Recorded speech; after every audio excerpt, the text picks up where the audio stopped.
So students एक question हमें दे रखा है। सो स्टूडेंट्स ये जो है क्वेश्चन में डेटा जितना भी है जैसा भी है ये हमें क्या है, ये हमारे क्वेश्चन में गिवन है, ठीक है। अब इसी के बेसिस पे हमें करना क्या है students, value added by firm A भी निकालना है और value added by firm B भी निकालना है। तो ठीक है, सॉल्यूशंस के ऊपर फोकस करते हैं।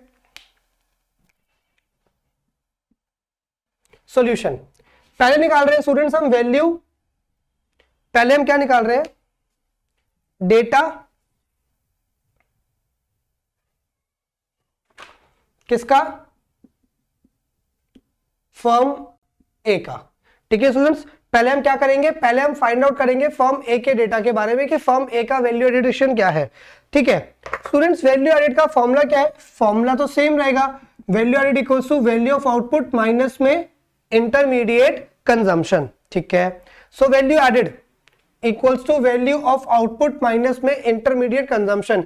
स्टूडेंट्स वैल्यू ऑफ आउटपुट जो है हमारे पास वो कितना है, पहले तो वो देख लेते हैं, ठीक है।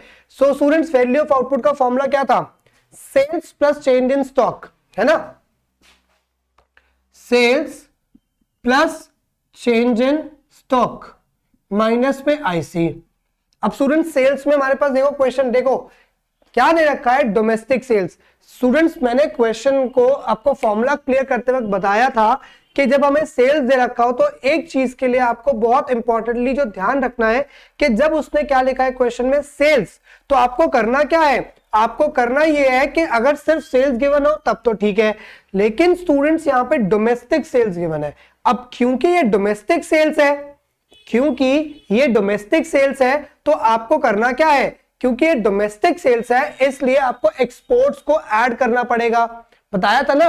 क्योंकि जो मिस्टर अंबानी सामान इंडिया में बेच रहे हैं तो उनकी टोटल सेल्स जानने के लिए कितना सामान वो इंडिया में बेच रहे हैं प्लस कितना सामान वो इंडिया के बाहर के देशों में बेच रहे हैं, दोनों चीजें देखनी पड़ेंगी, राइट स्टूडेंट्स, ठीक है।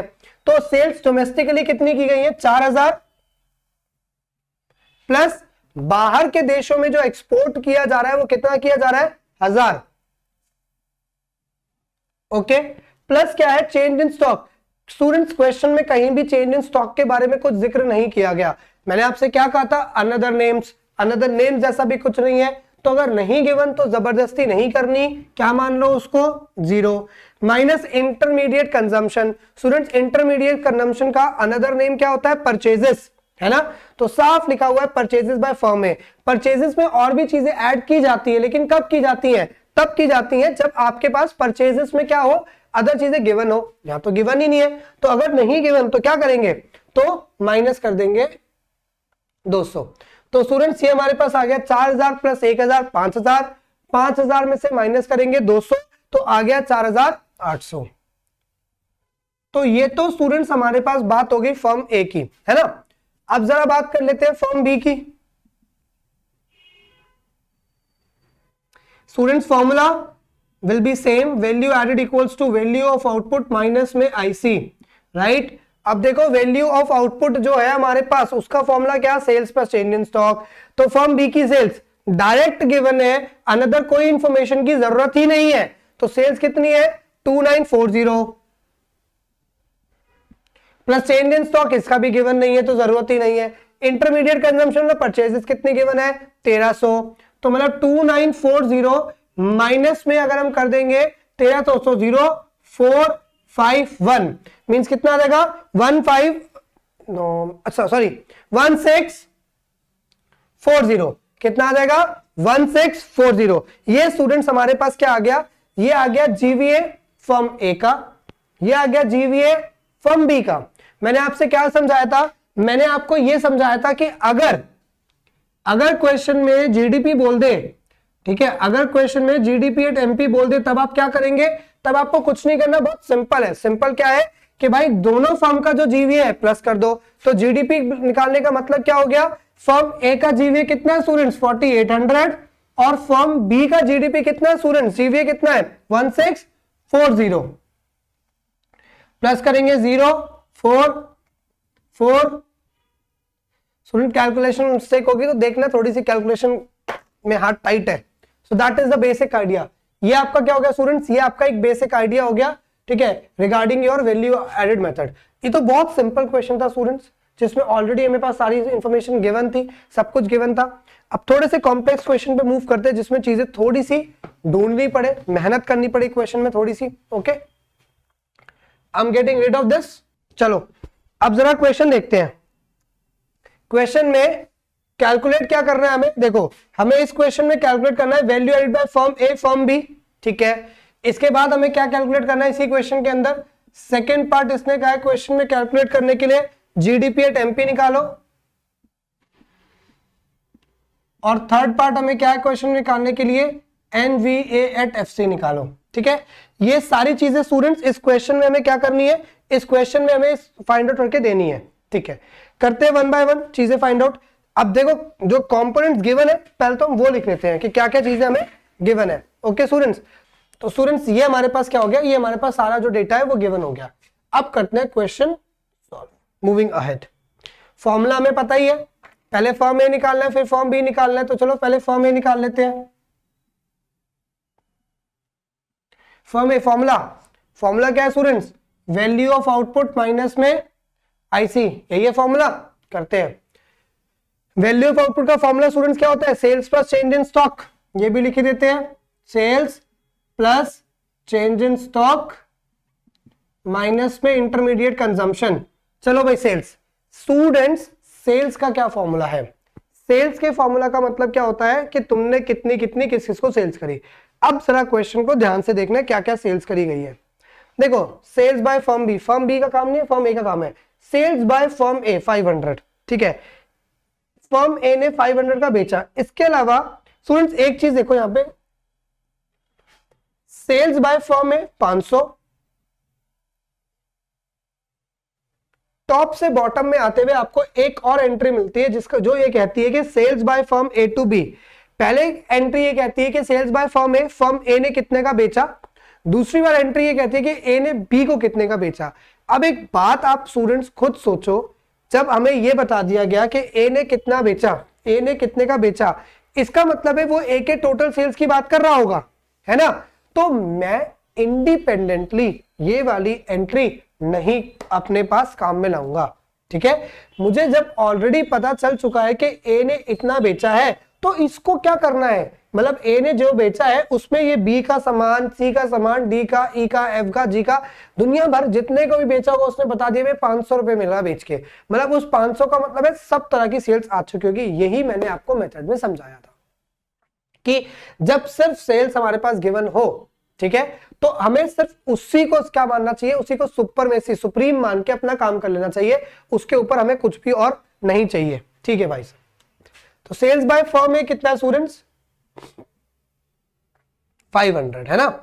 फिर change in stock, change in stock का फॉर्मूला स्टूडेंट हमारे पास क्या होता है, चेंज इन स्टॉक का फॉर्मूला हमारे पास होता है क्लोजिंग माइनस ओपनिंग। लेकिन लकीली क्वेश्चन में ऑलरेडी चेंज इन स्टॉक का फॉर्म दे रखा है, तो मतलब ये हो गया हमारे पास 20 माइनस में intermediate consumption. Students intermediate consumption का मतलब होता है कि तुमने परचेजेस कितने की करी। तो परचेज की एंट्री देखें, स्क्रॉलिंग डाउन, ये रहा purchases by firm A from firm C. क्या इसके अलावा ए की कुछ परचेज और दी गई हमें कहीं पे भी? नहीं, कुछ नहीं दी गई। मतलब यही हमारे पास क्या हो जाएगा, परचेजेस हो जाएगा। तो वो कितना हो जाएगा, वो हो जाएगा 320। तो स्टूडेंट्स इस हिसाब से जब हम करेंगे 520 माइनस 320 दैट विल बी 200। तो फर्स्ट पार्ट हमारे पास स्टूडेंट्स कितना आ गया, फर्स्ट पार्ट हमारे पास आ गया 200। चलो भाई एक कहानी तो हो गई। अब कर देते हैं फर्म बी की बात कि भाई फर्म बी ने क्या कर रखा है। तो वैल्यू ऑफ आउटपुट माइनस में आईसी, फॉर्मूला में नहीं लिख रहा, आपको पता चल चुका है। अब फॉर्मूला सेल्स पर चेंज इन स्टॉक माइनस में आईसी। जरा बी की एंट्री देखें। अब स्टूडेंट ध्यान से देखो, बी ने जनरल, पहले एक बार देखते हैं ऐसी कोई एंट्री गिवन है क्या बी की कि भाई टोटल सेल्स या सेल्स लिखी हो, सिर्फ sales. B to household नहीं, बी ने दो लोगों का सामान बेचा है इस क्वेश्चन के हिसाब से, और दोनों स्पेसिफाई किए गए हैं, टोटल के बारे में कुछ स्पेसिफिकेशन नहीं है। तो स्टूडेंट्स क्या करेंगे, दोनों ही सेल्स को ऐड कर देंगे। मतलब बी ने गवर्नमेंट को कितने का बेचा और बी ने हाउस होल्ड को कितने का बेचा। मतलब हम क्या कहेंगे, टोटल सेल्स कैसे आएगी, 100 प्लस 350। स्टूडेंट्स रिपीट कर रहा हूं, अगर टोटल सेल्स गिवन होती तो उसके अंदर इन दोनों के अलावा जो बाकी लोगों को बेचा होता वो भी गिवन होता, लेकिन टोटल सेल्स या सिर्फ सेल्स वर्ड का यूज नहीं किया गया। साफ साफ स्पेसिफाई किया गया कि सेल्स बी ने जनरल गवर्नमेंट को भी करी है और सेल्स बी ने हाउस होल्ड को भी करा है। जब दोनों को ही सेल्स करा है तो भाई दोनों को ही काउंट करोगे ना, तो दोनों को काउंट करो। जनरल गवर्नमेंट को तुम 100 का दे रहे हो और हाउस होल्ड को तुम 350 रुपए का दे रहे हो, तो 100 प्लस 350 तो करना ही पड़ेगा। कर दिया जी। आगे माइनस में, अच्छा प्लस चेंज इन स्टॉक भी होता है, तो sales plus change in stock. Change in stock, अब यहां पे इतनी किस्मत अच्छी नहीं कि सब कुछ बार बार गिवन होगा। चेंज इन स्टॉक निकालना पड़ेगा, कैसे? Closing minus opening stock. तो क्लोजिंग स्टॉक फॉर्म बी का दे रखा है 40, ओपनिंग स्टॉक दे रखा है 30, तो ये हो जाएगा 40 माइनस में 30। चलो भाई ये बात भी बन जाती है। तो ये आ गया sales plus change in stock. Minus में इंटरमीडिएट कंजम्पशन, माइनस में इंटरमीडिएट कंजम्पशन। स्टूडेंट्स क्वेश्चन में एक बार जरा देखने की कोशिश करेंगे इंटरमीडिएट कंजम्पशन का है। इंटरमीडिएट कंजम्पशन का मतलब है purchases. I am just giving you 30 second students, okay, to think that where is the entry for purchases of B. B की परचेज की एंट्री कहां पे है? जरा क्वेश्चन देखो और देख के मुझे बताओ कि कहां पे एंट्री है।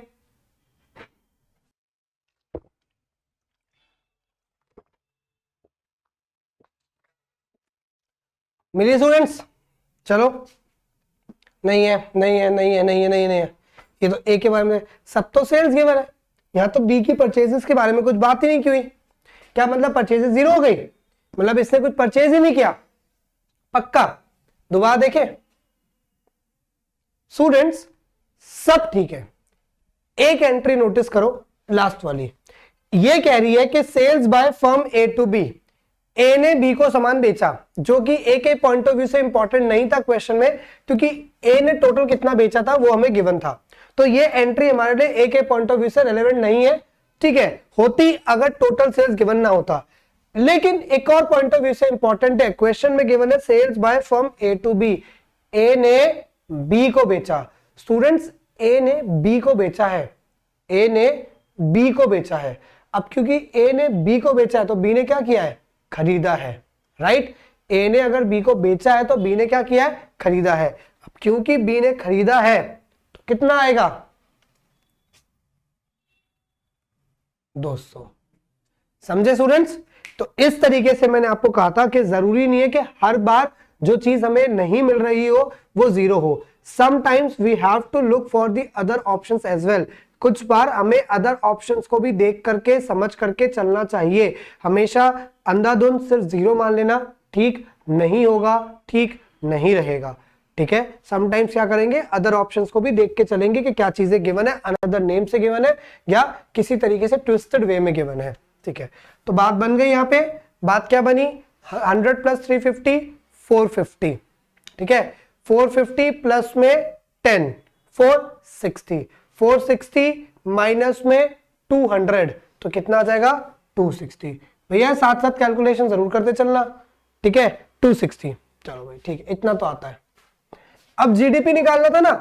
जीडीपी का स्टूडेंट्स फॉर्मूला क्या था? अगर मैं आपसे जीडीपी एट एमपी की बात करता हूं तो इस जीडीपी एट एमपी का फॉर्मूला क्या है? जीडीपी एट एमपी का फॉर्मूला है जीवीए ए का जीवीए बी का प्लस कर दो, है ना। जीडीपी का मतलब क्या है? ए का जीवीए और बी का जीवीए दोनों को प्लस कर दो। तो प्लस कर देते हैं, तो ये अगर हम प्लस करते हैं तो 200 प्लस में कितना? 260, ठीक है। प्लस कर देंगे तो 200 प्लस में 260 कितना हो जाएगा स्टूडेंट्स? ये हो जाएगा 460। 200 प्लस में 260 कितना हो जाएगा? 460। तो मतलब स्टूडेंट जीडीपी तो हमको मिल गया, कितना आ गया? 460। चलो भाई ये बात भी हो गई, सेकंड पार्ट भी हो गया। स्टूडेंट थर्ड पार्ट क्या कह रहा है क्वेश्चन में? थर्ड पार्ट आपसे कह रहा है एनवी एट एफसी निकालो। निकालते हैं। निकालना क्या है? NVA at FC. तो और है कहां पे हम? जीडीपी एट एमपी पे। तो भाई मार्केट प्राइस पे है, फैक्टर कॉस्ट पे जाना है, ग्रॉस पे, नेट पे जाना है। तो जीडीपी एट एमपी में से स्टूडेंट्स क्या माइनस कर देंगे? जीडीपी एट एमपी में से माइनस कर देंगे डेप्रिसिएशन, ओके। और क्या माइनस करेंगे? मार्केट से फैक्टर कॉस्ट पे जाने के लिए माइनस कर देंगे एनआईटी, राइट स्टूडेंट्स? यही करना पड़ेगा, ठीक है, आ रहा है बोर्ड में। तो एनवीएफसी से कैसे जाएंगे, जीडी पे टेम्पी माइनस में डेप्रिसिएशन तो पहुंच जाएंगे नेट पे, मार्केट प्राइस से माइनस करेंगे एनआईटी तो कहां पहुंचेंगे, फैक्टर कॉस्ट पे। वैल्यूज पुट कर लेते हैं, आंसर आ जाएगा 460 माइनस में डेप्रिसिएशन का अनदर नेम क्या होता है, कंजम्पशन ऑफ फिक्स्ड कैपिटल, कितना दे रखा है 120 माइनस में नेट इनडायरेक्ट टैक्सेस कितने दे रखे हैं हमें, indirect taxes, net indirect taxes का फॉर्मूला क्या होता है, आईटी माइनस सब्सिडीज। भाई आईटी देखो गिवन है, क्या गिवन है 75, सब्सिडीज स्टूडेंट्स पूरे क्वेश्चन में गिवन भी नहीं और कुछ ऐसा अनदर नेम दिखाई भी नहीं पड़ता, तो मतलब क्या हो जाएगा, आईटी माइनस में सब्सिडीज कितना हो जाएगा, आईटी कितना है 75, सब्सिडीज कुछ है ही नहीं तो माइनस में क्या हो जाएगा 0। सॉल्व करेंगे जरा इसको तो कितना आ जाएगा हमारे पास 460 माइनस में 120, तो ये हमारे पास कितना हो गया, ये हमारे पास हो गया 0,622,413, 320 माइनस में क्या करेंगे 320 माइनस में 75 आ गया 265। ये हो गया स्टूडेंट क्वेश्चन सॉल्व। तो स्टूडेंट्स ये एक और तरीका था हमारे पास क्वेश्चन को सॉल्व करने का, थोड़ा सा बड़ा पड़ गया लेकिन मैं ये नहीं कहूंगा कि क्वेश्चन कॉम्प्लेक्स था, काफी आसान क्वेश्चन था, काफी डायरेक्ट क्वेश्चन था, ठीक है। तो आई होप आपको ये क्लियर हो गया होगा।